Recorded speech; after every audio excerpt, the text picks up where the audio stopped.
Hello everyone, this is Kanksha Gangapuram and you're watching Hybiz News.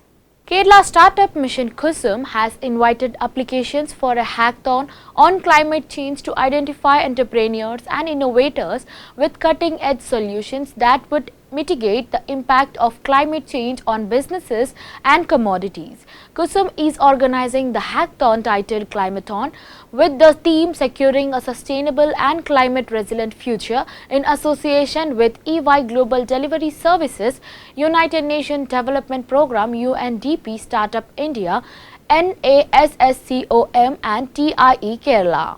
The hackathon seeks to bring together entrepreneurs, innovators, students, researchers, technologists and passionate professionals to evolve solutions to the challenges posed by climatic changes. KSUM will bring collaborations and partners from various ecosystems to support the event. Startups, entrepreneurs, innovators, technology professionals, researchers and students can apply to join the challenge. Winners of the Climathon will get a grant of Rs 5 lakh for each successful prototype in the published problem statements related to climatic change. The runner-ups will be awarded a grant of Rs 2.5 lakh for each of the successful prototype.